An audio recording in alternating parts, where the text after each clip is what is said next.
visitor has a feeling, has a moment when they see an artifact, see an aircraft, or read about something, or when they tell their child, you know, their 5-year-old child has a question, well, Daddy, this airplane looks really neat, what did it do? Or Mommy, you know, that airplane looks really fast, you know, and you have that moment where you see a young child get information, get excited, and who knows, maybe that child is going to be the engineer that has the next great breakthrough in aerospace. This is really what it's all about, is so that we can inspire our visitors and that we can preserve and tell the history of the U.S. Air Force. Most of the aircraft that are on display are either the only ones ever made or the only ones still remaining. Like in the case of the XB-70, there were 2 that were built, but one was involved in a mid-air crash and it was destroyed.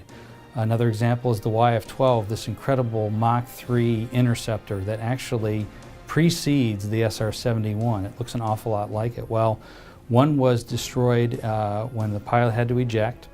The second one burned on the ground and most of it was destroyed, and what was left of it was used to make the prototype of the SR-71.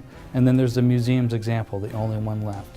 The NC-131 in-flight simulator, the NT-33 in-flight simulator, those are unique aircraft. So as you go through that gallery, truly, this is the only place in the world to see these aircraft. It's wonderful.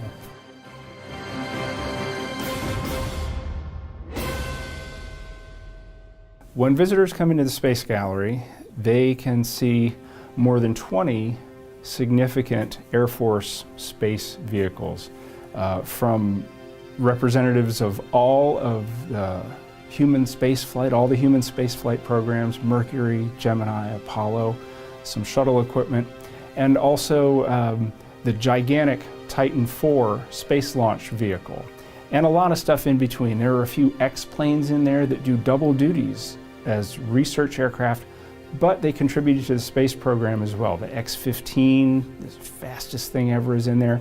Some very strangely shaped X-24s that are very curious looking but have a very interesting story. And some formerly very secret reconnaissance satellites.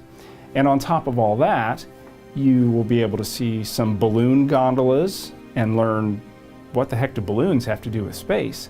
And you can also see the Air Force airplane that caught the first satellite coming back from orbit. The Space Gallery is an important part of the Air Force overall story. And having this gallery and fitting it out with all these objects and exhibits and so on is part of our mission of preserving Air Force history, heritage, and culture, and material culture. That's what we do, that's our stock and trade, and if we can preserve these stories and objects for future generations to appreciate and learn from, mission accomplished.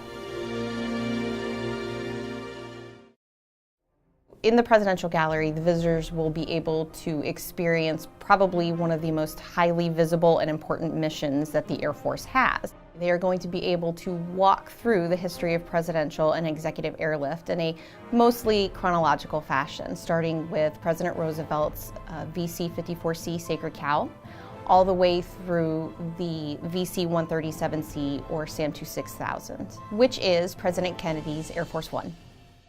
Since 1945, the Air Force has been responsible for the fast, reliable, and safe transportation of presidents and other high-ranking public officials and elected peoples. So being able to show that to the public is really something that's unique to our museum, and something we're looking forward to doing.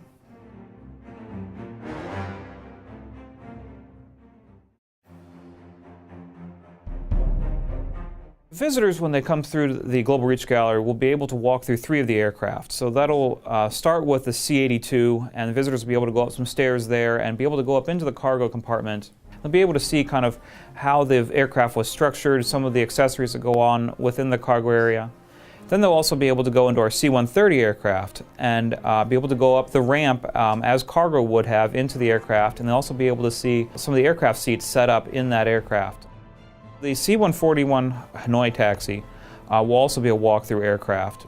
Visitors will be able to go up the ramp into the aircraft as in the others. Visitors will be able to go all the way up to the forward bulkhead. They will be able to see the entire cargo area. They'll be able to see the restroom, be able to see some of the signatures from crew members and POWs who have been on the aircraft.